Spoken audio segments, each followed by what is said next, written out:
We're snorting cap rates and shooting up cash flow here at Deal Junkies.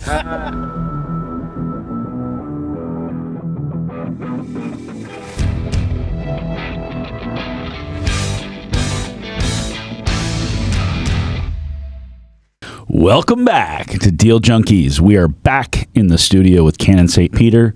Thanks for joining us again, Cannon. You are the Director of Operations for Peak Asset Management, and we want to pick your brain about deals. Well, people haven't listened to the other episode. Why not? 25. He's 25, owns tons of real estate, brilliant guy, taught us a bunch about AI.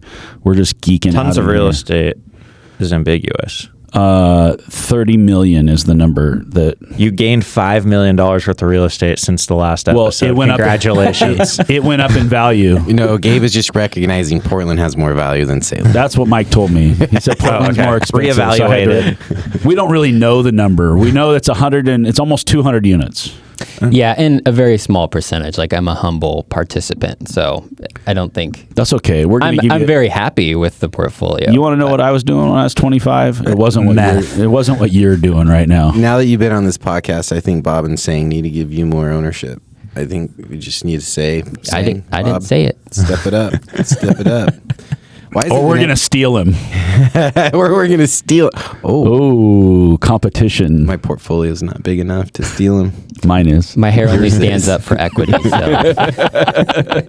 Better watch out, fellas. Look out, Bob. I don't know. I'm coming for your guy. You wear nice loose clothes. Sang wears really tight clothes. Ooh. Maybe Cannon prefers to be around Sang. Probably. Oh, what are you saying? I don't know. Since their names came up, they deserve like a huge shout out because both Bob and Sang have given me incredible opportunities, and they are incredible people. Yeah. I mean, they are. What was your first impression? Did you meet Sang before that meetup when you met with Bob and Sang? Had you met Sang prior to that? No, I had. I didn't meet. My first impression with Bob is he was just like bouncing off the walls, like energetic, just like a meth head for real estate. And that was a refreshing perspective for somebody that I never knew anybody in real estate. So to start there was fun as a young person. And then, Sang it was kind of like this warm, like kind of a cold start, I should say, that warmed up over time just because I didn't know anyone in the business. I didn't know, like when I met Sang, literally Bob was like, hey, this is said his name. And I was like, Sam? And I shook his hand and they laughed at me. That was the first time I met them. So it started slow. I didn't know what portfolio people had or what kind of skill sets they had. It took a couple years of like realizing who I really looked up to. And then how can I find a fit in their organization or their operation to provide value? I don't think it wasn't obvious when I shook their hand the first time. But you quickly, I think if you're working with the right person and you have enough interactions, like it only takes a couple months before you're like, oh shit, this person really stands out from the crowd. You've talked a lot about networking and meetups. Do you have some favorite meetups you could shout out in the Oregon market? So I'm guilty of only going consistently to the Investor Lab meetup, which is now Portland and Salem. Like, this is a biased room, but it's a great meetup. I think all of them are valuable. I used to go to, there was some small East Side meetups. The West Side meetups are great, and I'm mostly out of Portland, but I've never been to a meetup that I like regretted going to. I didn't ever go home late and regret going. Didn't you just go to one last night? Investor Lab was in Portland last night, wasn't it? Yes. Bears versus Bulls. It was a show. I heard it was cool. I wasn't able to make it. Was it good? Yeah, it was probably one of our better debates. So that's for people listening, that's you speaking as the bull and then a lender or a lender. Yeah, so Eric Larson, we've done it 3 times in a row. So Eric is very similar to me where he thinks of it like a mechanic, but he's a lender and I'm a developer. So he comes from the lender protectionist side. So like one of his talking points is he's been talking about gold for years. And then all of a sudden gold went up in value. But it's just, we see the structure of it. We see how important war is. We see how assets are maneuvered and collected. We see how politicians are puppets. So, for example, I can't remember what his title was, but it was somewhat of a provocative title. And then we're funny. So then the next slide was, well, my interpretation, and it was an AI image of a politician as a puppet with puppet strings and a hand over it. And I said, well, politicians are just puppets and bankers are the puppet masters. You have a string. It is, yeah. He's my puppet. Mike's my puppet. He's got a string hanging off his shirt. Fred Meyer clothes. That's why I should stick with Costco clothes. They don't fray. So it was a great meetup. That's what you're saying. It was awesome. I think there's a lot of value out of it. What were the main takeaways from his perspective? Because he was always scared of the market the last couple of years, kind of. Yeah, he's more, I think he's excited, like the whole thought process of be human. So when we kind of had a big AI portion on it, and that's what he really got into is be more human. I don't know what I was in it, so it's hard for me to say takeaway. As far as the be human component goes, I mean, that's a nice thing to hear. It's a nice thing to say, to like quantify that in your business. What does that mean? Yeah, I think like how you use that is look at the things that there is not much data to represent and figure out how you can create competitive advantages in that space specifically. So like things that are just hard to collect information on are going to have a larger moat to entry for a longer period of time. If you're competing with like AI companies or AI people that think they're going to do all these integrations, the things that are human have a moat because they're going to be harder to collect data on. And so that gives you some time to breathe. Like, it's probably not a permanent moat, but build some assets and some leverage and build a company around that. And then you'll be better positioned to pivot when that moat degrades as well. Mm-hmm. So since I'm the human mojo side of our company, I'll still be relevant, but because Trevor's the data guy, he's going to be obsolete. I'll just be able to use a robot to do what Trevor does. It's an interesting... You're in trouble, Trevor. You love this AI stuff, but it's coming for you. It's coming for you. Superpowers. No, because he's humanizing it. He's communicating with it like it is a human being, just a really intelligent, very quick human being. And so he's getting interactions and value like it's a brain, not like it's a software. I think that you can be... There's two obvious types of, I think there's dozens, but I think there's two obvious types of people that you can be in this like changing dynamic and do really well, which is like a Gabe type person where your name and your personality is the value. That can't be replicated with AI. Even if I can replicate your voice, if I send Mike an email that says, hey, wire me $1 million, we're going to do this deal together, he's not going to send it to me. It doesn't matter that he thinks it's you. If it's not you, it doesn't matter. So you have your people that are very human in their day-to-day have a moat still. Alternatively, if you are, let's say you spent 20, there's somebody listening to this podcast 45 years old, they spent 20 years running a title company that's 99% digital aside from their network, right? Which the network is worth something, but the rest is digital. Their angle, in my view, would be just be the best at integrating AIs and automations to make sure that you have like a margin that can survive a changing economy. So you have two paths. You can kind of be like the best at the new tools, or you can be someone that's more human-centric and like network-based. And maybe there's like some people that can do a little bit of both. But I think those are like two obvious ways to survive the next 10 years. Mm-hmm. After that, we've never known what's going to happen 10 years from now, so don't look that far. So Investor Lab, PDX in Salem happens the second Thursday of every month. But it alternates 1 month in Portland, next month in Salem. So you can Google it. You can go on all the socials. Facebook, Instagram, everywhere you want to go. So next month is April. So the second Thursday of April, you'll be Salem still at the Sassy Onion, or did you move it? Forge. Oh, you're at the Forge. Yeah. So April 9th, we're at in the Forge in Cellar 54. Downstairs. Oh, yeah. So that's fun. They got a cool event space. They have a nice little bar. They've got a VIP green room. They've got a little ping pong table. A green room. What do you do? Smoke weed in there? Yeah, right before we go out on stage. And then the speakers are the developers of the Forge, AJ Nash, who we had on the podcast. Oh, they're going to be there next month. Yeah, talking. Chris Blackburn of Clutch Industries and Nat Borchers. Oh man, that'll be powerhouse. You don't want to miss that one. So it'll be a panel. AJ is going to give the backstory. Chris Blackburn and Nat will do their visionary things, and then we'll have a panel. And AJ has some thoughts about putting Chris on the hot seat when it comes to housing and projects, and they do have some interesting ideas at schools. So it's what, $10 to get in, free drink? That's the Salem one. It costs a little more up in Portland. $20 in Portland. $20 in Portland. Okay, but you get a drink with that. Of course. So Portland is more expensive. A drink is $20 in Portland, and it's only 10 in Salem. I'm sorry. So at your event last night, did the lender say we could buy deals again, or did he tell us not to buy deals again? No, he said real estate is his favorite asset class. Okay. So he still feels good about That's the real right estate. thing to say. But should we buy any? What did he say about that? I mean, I was much more against real estate than him. I think if you listen to it, like he kept saying inflation and assets, and I kept having to counter him and say, except assets tied to interest rates, because inflation keeps the interest rates high, and right now that's keeping values low. Yeah. And so we talked about buying deals, being sustainable. Yeah. All right. Okay. Well, let's talk about deals, because Trevor's falling asleep. That was his line.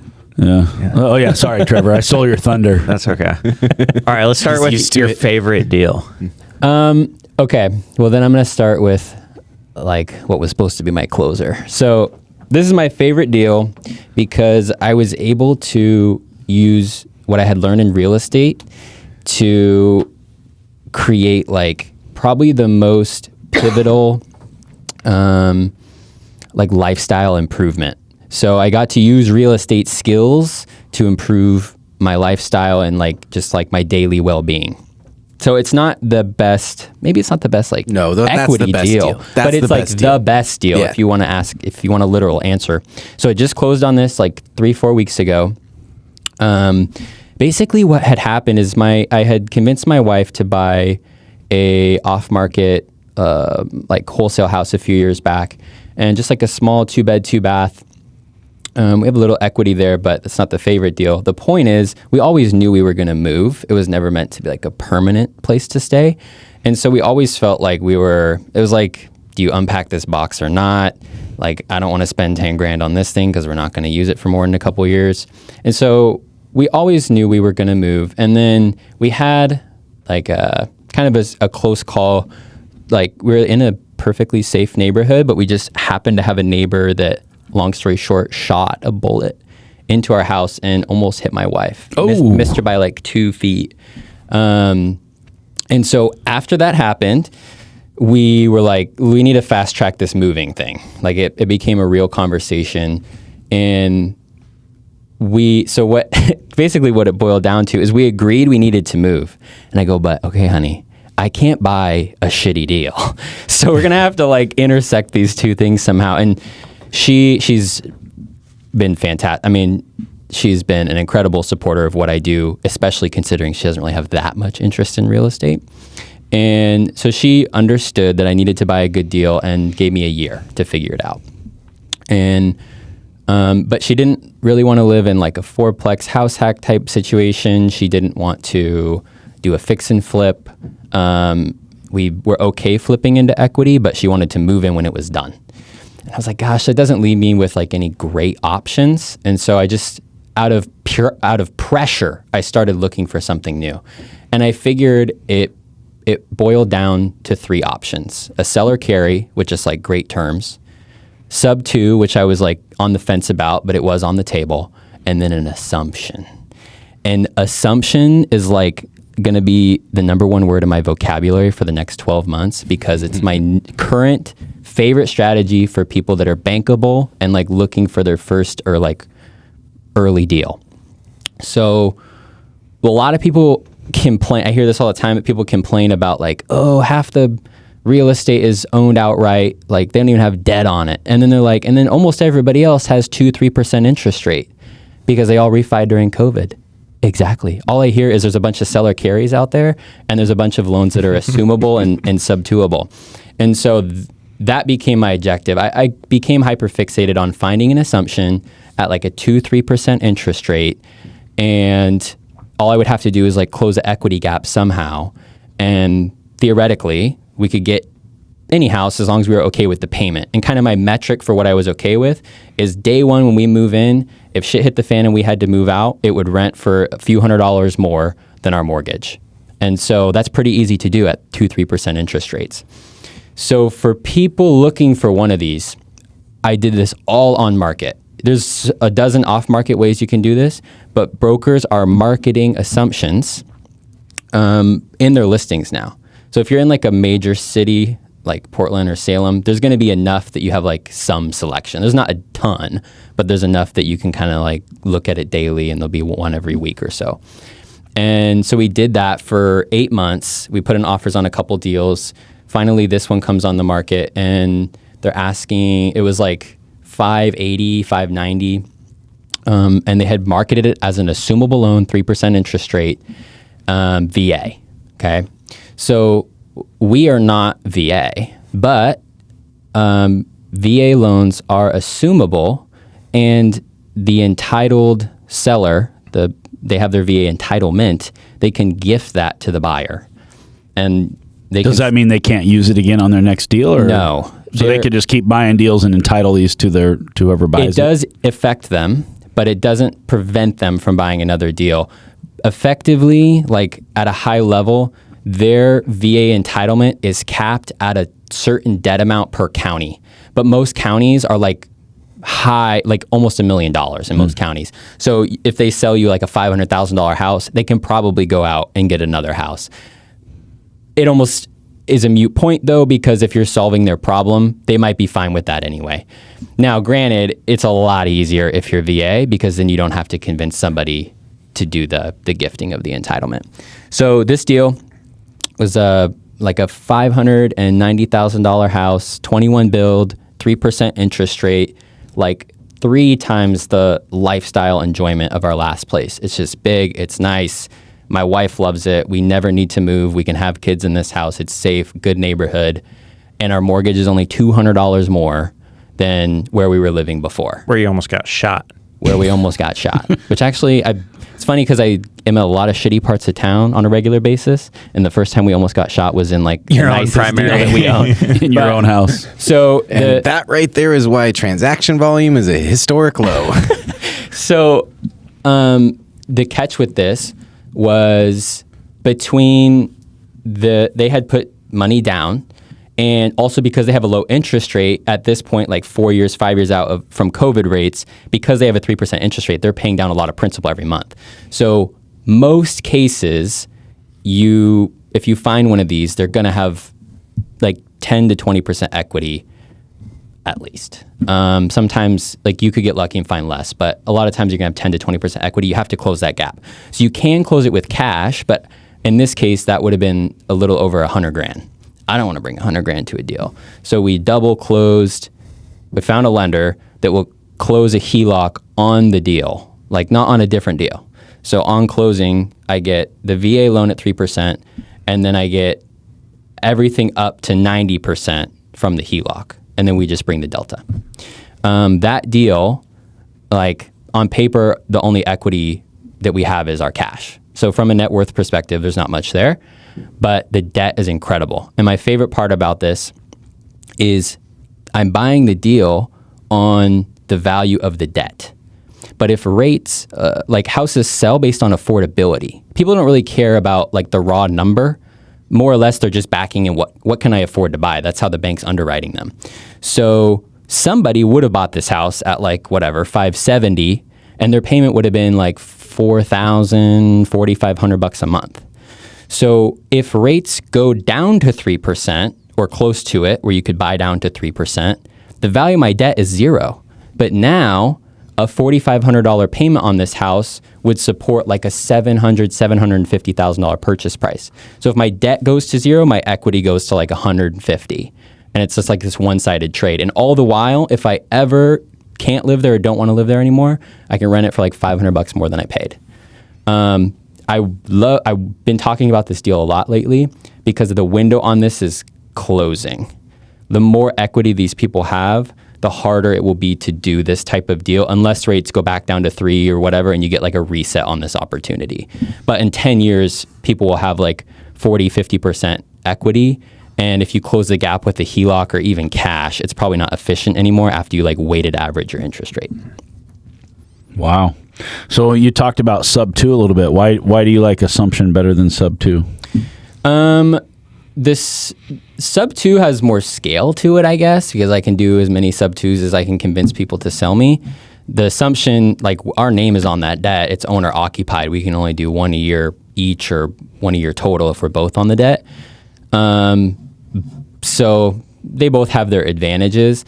Part of the reason why like sub 2 isn't my focus is as far as like real estate acquisition goes, I typically just focus on deep basis. And so for me, it's easier to just focus on deep basis than like 6 different buy strategies and miss opportunities as a result. And then like, I don't know, I don't love the conversation with the seller where it's like, yeah, the debt's still in your name. And like, we're going to have to text every month for the next 17 years because you're going through this, that, and the other. I think there's value to this strategy. It's just not my personal focus. It's cleaner. Yeah, I like clean. I like on closing day, we win our separate ways. You got your money and I got mine. So VA, they can gift their entitlement. That's one assumption, but you're saying that not all loans are assumable. So you're kind of a needle in the haystack, but brokers are starting to bring possible assumptions to the table and they're marketing them that way. So you can find them. Yeah, so VAs are assumable, FHAs are assumable, and then some conventional are assumable. If you're not happy with the supply that's listed on the market, you can just go to like PropStream or Pelago or something, and you can just set filters for people that have low equity and low interest rates and just call them all if you want. I didn't even bother. I know how to do that. I didn't even bother. If that seller didn't need the cash, is there a scenario where they could have carried the down payment in the form of a note and been in second position and the lender would have allowed that, or would they only let you go up to 90% either way? Probably going to depend on the lender. The 90% for us was based on the second position lender's criteria. First position assumption never cared. So the first position is going to make that determination, I guess. And they're already giving 100% loan with VA. So yeah, and if you're working, like if this is your first deal, you might have a few less levers to pull. But if you have equity somewhere else and they're open to that, my angle would be just collateralize against a different asset on the back end, and then it's like net the same cash for you. Okay, I like it. So that deal was like a lifestyle creep meets financially feasible. I mean, we couldn't have afforded that house had we not done that structure. And so lifestyle creep or life threatening.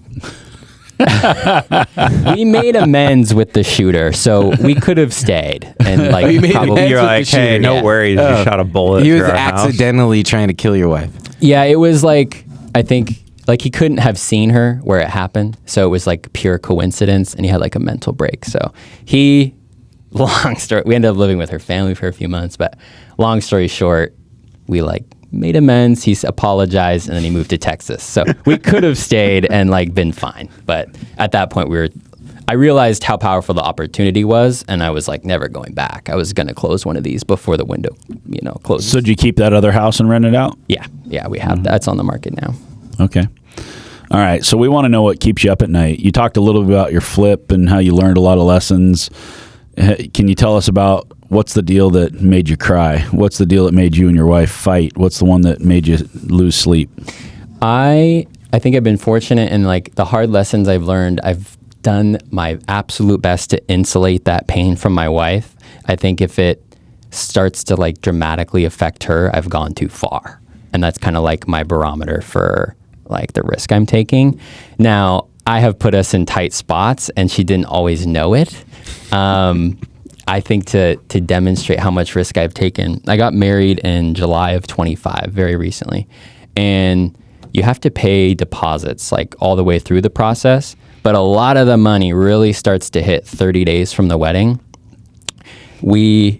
At that time, I was doing a couple deals. I had like all my cash out in these deals with no obvious path to getting it back. Like it was, if I got lucky, I'd get it back quick, but it wasn't like, oh, it will be back in 2 weeks. It was like, we'll see when I get it back.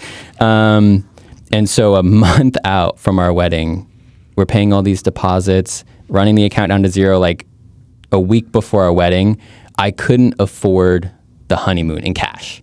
I could have put it on credit cards. Like I wasn't that far gone, but I couldn't afford the honeymoon in cash. So, and then the deal that brought money back into my pocket closed a week before the wedding. And so we go on our honeymoon, and I spend a bunch of money in cash, and like I wipe the sweat from my forehead and then take that as like a data point in how I make decisions going forward. I thought your wife's parents are supposed to pay for all that stuff. I thought you were a mooch. What happened? You didn't go ask them to pay for everything? You're just paying for it out of your pocket? They contributed. Oh, okay. They contributed like more than we deserve. So I'm teasing you.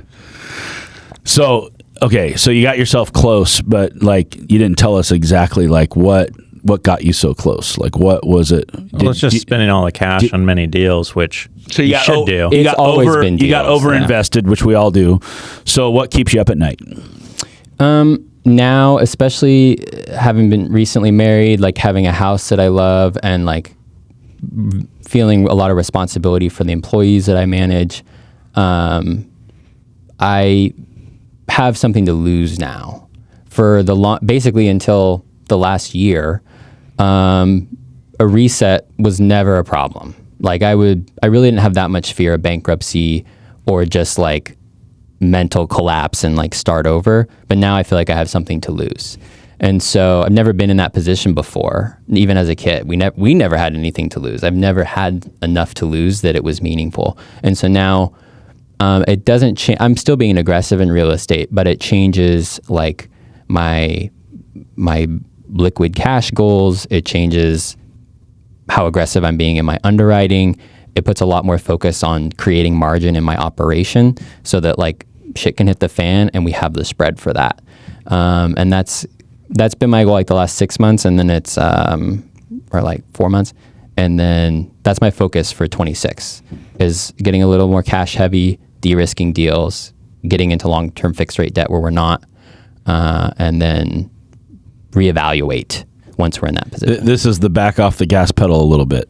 Like just it's being more cautious. I think it's flooring it where things work and I feel confident, and getting out of the car where it doesn't work. You had a really good benefit when you tell your story about you really went all in when you didn't have a lot to lose. And a lot of people that are getting in already have a lot to lose, or they have a spouse that's not supportive. I think that there's something to be said for having somebody that's got your back. They know maybe you'll lose it all, but so what? They're I've always said that your spouse is your most important partnership. So I think it's really important, especially if you're not married yet, to be thinking about who you partner with, because even, my wife, up until recently, she had no idea what I was doing. And then one day she started to realize like, holy crap, like what is Gabe up to these days? She just knew that she trusted me and she thought I was smart and I was making the right decisions. But there was a moment in time where, I was about ready to have a heart attack from the things I was doing. And I don't think she cared about the money. She just didn't want me to die in the middle of the night freaking out over deals. So like there's Mike, the first time I ever met Mike, Trevor and Dane were sitting there and Mike goes, well, how much is too much? And I'm like, if it's keeping me up at night, I went too far. And he's like, that's a great barometer. Like to me, 8 hours of sleep at night and I'm not waking up in a pool of sweat thinking I'm going to have a heart attack, I've pushed it too far. And there are moments in time where no matter what you do, you're going to get stressed out because there's always problems to solve. But the problems, if they're pushing you to the point where you're losing your health or your relationships or, suffering from the decisions you're making, I agree with you. Like you don't want to lose your wife over this. You don't want to lose your life over this. Like we're having fun. We're making money. We're doing a good thing. It's not always easy. Every day there's going to be a new fire to put out. But if you're waking up at 2 a.m, you could fry an egg on your chest, you've pushed it too far. Yeah, I think for those that have something to lose, and I'm not the most experienced person to speak on this topic, but I would say if I were starting over and I had already built something, like I had a wife and kids and, like a nice house, and I was now trying to get into real estate, I would still be aggressive with my momentum, but more precise in where I choose to execute. So the reason why I was comfortable being so aggressive is one, I had nothing to lose, but it didn't, like there was no downside risk with that being the case. If I had something to lose, I would still be learning as fast as possible, getting involved in as many like networks as I possibly could, but I might just not do like a thinner margin deal. I might, wait for a more promising partnership and not just the first person that's willing to marry me on a legal document. So I think you can still be really aggressive. I think it's no reason to not get in the game. If anything, you're protecting your future self from downside risk. But I think in the short term, just be more precise in what you decide to get into. Just don't like double leverage with double-digit interest rate on a deal that only works if the economy doesn't. So move don't. at Yeah, all. you're saying don't be a cowboy and don't go do something stupid just to do a deal. Calculate the downside. The only reason I'm so aggressive or have been is because all my goals stop at 30, and like I've had to be this aggressive in order to hit the right trajectory. What's that goal? A $10 million net worth by 30. I thought it was too low because I feel like he's just going to hit it based on where he's at now. It wasn't always too low. He's always Try to hit it early and then raise it. minimizing Double people's down. goals. Push I think a $10 million net worth by 30 is a very, very good goal. I just think if he keeps doing what he's doing now, it's inevitable. Yeah, but who knows? I mean, I think I've met Cannon and hung out with him. And it's just like, yeah, when he told me that, I was like, oh yeah, So I then feel like you'll do that right now. So does the goal matter? Not really, but I think Cannon said something in the last episode where he was talking about growth mindset versus protection and preservation mindset. And I think it's really important. I see this all the time where I've actually seen people who should have been in preservation mode, AKA Paul Curley, and he was in growth mode all the way till the day he left this earth, right? And then I've seen other people who are either too young to be in preservation mode, or they're older and they haven't built enough yet to be in preservation mode, which really puts you in a bad spot. Because when you're 65 and you're like, oops, I need to build a retirement, you don't have time, and I want to go, and it's like, now what do you do? Because now you should be sort of in preservation mode, but you have to be in growth mode, and you're putting a lot at risk when maybe you're at a stage in life where you don't want to put a lot at risk. So to be young is a major advantage to be in that growth mode. People view risk in buying real estate, but I view it as more risky to not own assets. Yeah, what are you going to do? Sure, but people don't think that way. You just explained the midlife crisis. That's exactly what it is, which is, shit, I'm running out of time. I don't have enough. I'm now afraid because I don't even know what enough is. And now my reaction to that is numbness with some type of fun or some type of splurge.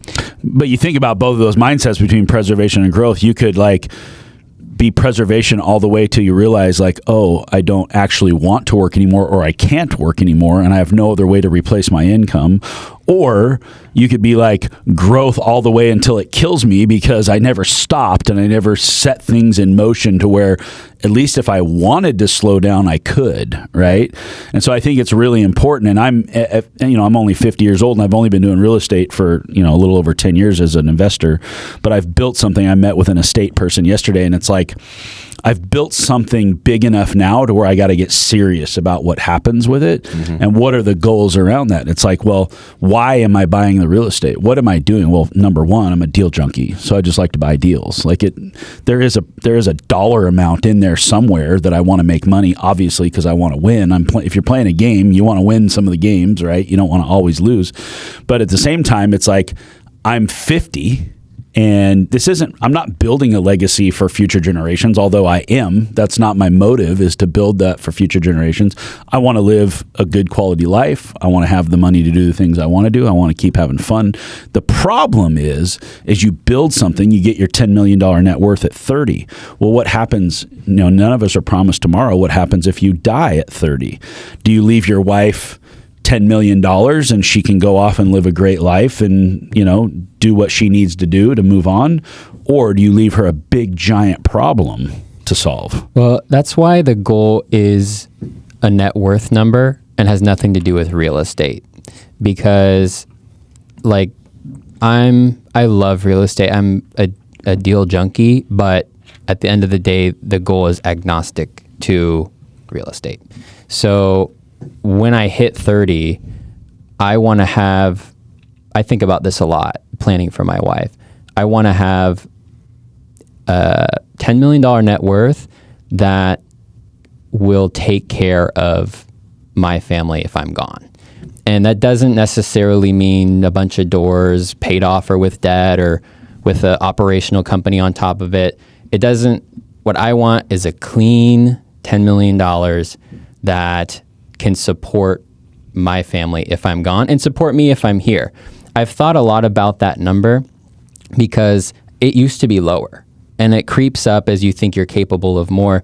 The reason why I'm not moving it ever, well, at least until I'm 30, is if I think that the goal is going to be like easy to obtain, thank you for the vote of confidence, Trevor, then I will turn up the preservation dial and still hit the goal, right? So if at any point 10 million is going to be easy, I can start preserving earlier and take risk off the table. If I think I'm going to miss the mark, I can turn risk up and go back to that as like my core guiding light. So I don't move the number because like I think I can hit it, but can I hit it and have, like my new metric becomes, can I hit it and have a very safe, risk off, like cash flow heavy, pleasant portfolio that I'm excited to own at the same time? That's not the same thing. I mean, I could have a $10 million nightmare portfolio or a $10 million like pristine portfolio. And so if I think 10 million is easy, I start taking risk off and preservation on. What does a risk off portfolio mean to you? What's that? Is like you're talking about cash flow heavy? Are you low leverage? Is you 50% levered? Like what is safe? Certain amount of cash, percentage of cash? I like long-term fixed rate debt, and if I can layer on, a fair amount of equity so that there's a little more cash flow spread there, then I like that. I don't have a specific target because very few of my deals am I transitioning there right now. What's nice about doing deep basis is most of the time you preserve when you buy if you do deep basis. Like the equity is already there, and my path is always to long-term fixed rate debt. So when I buy, the only thing I have to do is refinance into long-term fixed rate debt, and then I'm done. I've already preserved, and there's probably some net worth there, and I can move on to the next one. If I just got handed $10 million tomorrow, I'd probably be out buying in cash, extremely low basis deals, and then put like 50% leverage on them and go do that repetitively. Have you lost money on a deal before? $500. I lost a lot of time. I made $500. I've never lost cash more than like maybe $1,000. But like I haven't gone full cycle on very many deals. I started buying in 22 when rates were going through the roof. I've never gone full cycle for the most part. I mean, like some refis and stuff, but I didn't get this like COVID pop that then like accelerated my whole portfolio and I could do all this stuff with. I grew in like when I started going to meetups, everybody was like, I don't know, the market's kind of tough right now. That's the only environment I've ever bought deals in. So I haven't lost much, but I haven't had very many hits. Yeah, very many it takes time. Big hits. Yeah. We'll have a follow-up episode. Yeah. Cannon in 2 years comes in with long hair, half mullet, half skinhead, some mixture of barefoot and booted. Oh, all right, man. It's been fun talking about deals with you, Cannon. Cannon St. Peter, he is the Director of Operations at Peak Asset Management. If you want to find him, he's on Instagram, Facebook. You can DM him, do all the things young people do these days. Ask Claude or ChatGPT how to find him. And Can we do one more deal? I feel like we didn't do enough deals. Trevor, we got to do a Facebook Live here. Okay. Do you have a deal you want to talk about? No, I want to talk more cannons. That's okay. You can close it out. Do you have a specific one you want to talk about? I mean, they've done a bunch of deals, so I want to give like some details on one of them. Like you've done some 50 units, 12 units, like all those things. How about I'll give you the 2 minute on the 50 unit. That way, there we go. People know I don't just do 1 to 4 units. So the 50 unit that I'm a small ownership partner, a GP owner in, came to us pre-market, but basically like anybody could have seen it if you're networking with brokers. Wasn't like that off market, just pre-market. Locked it up at like $6 million, and then this is back to the due diligence conversation. I saw all of those units. I hung out with their management for like 2 weeks. I talked to tenants. I figured out like where all the operational problems were before we had even released earnest money. And through that process, I had found several concerning due diligence items, again, where the perception of the problem is a lot greater, in that case, a lot greater than what I thought I could solve it for. But still like a reasonable argument. It's not like we're being unreasonable. Was it operational or physical stuff? Both on that one. I would say operational was like the more challenging thing from the average person, which is why so much of the discount came. But honestly, that turned out to be like probably the easier part because it's just we're so used to this. Easy it's not for weird you, to hard me. for the seller. If it was easy for the seller, they would have already done it. Yeah. So that deal went from $6 million to closed at 4.5, and then did a operational and physical lift. And how did you guys get the smooth. debt and equity for it? It's bridge debt, and then syndicated equity, and I don't play a huge role on that side. I don't need to. And I think I could, but I don't need to. So you do 4.5. What do you spend on it? I think the budget, we had like a budget of over $1 million, but we didn't spend that. Okay. We didn't have to turn all the units to hit our numbers because the basis was so low. Back to basis. The basis was so low, we probably didn't have to turn any unit, and we could have refied after a couple years of seasoning. And then have you done the refi yet on that one? This year. We'll do it. Yeah. What are you expecting that loan amount to come in at value? I think the value, we just looked at this, is going to be like roughly 8.5. And then I think it looks like we'll probably get all of our investors' capital back and then like a little GP promote. Yeah. And then Will you guys sell that deal, or you'll just refinance, pull cash out, and buy your investors out, or how will that work? Return the capital, leave them in the deal? Yeah, return capital, leave them in. Okay. Yeah, I've been in just a couple syndications. And that's how we've been doing it. All right, it's a good way to do it. Your investors will be happy. They get all their money back, and they still own the deal. That's my favorite way to do a deal. It's an easy sell, and not always, but like I think sometimes that's a better pitch to get more equity as the GP. Like we're never going to kick you out of this deal, but I need more upfront to get the job done. And like people seem to. So you mean like more of a more ownership, 60-40 than a 70-30? On that particular one, it might be like a 70-30. I can't remember, but we did one where it was 55 us, 45 them, and they loved it. They still get a great return, and they're staying in the deal long term. They had no problem with that. But like conventionally, that's a lot. Cash out. Yeah. Yeah. It's not always very clear that you're going to get your cash out.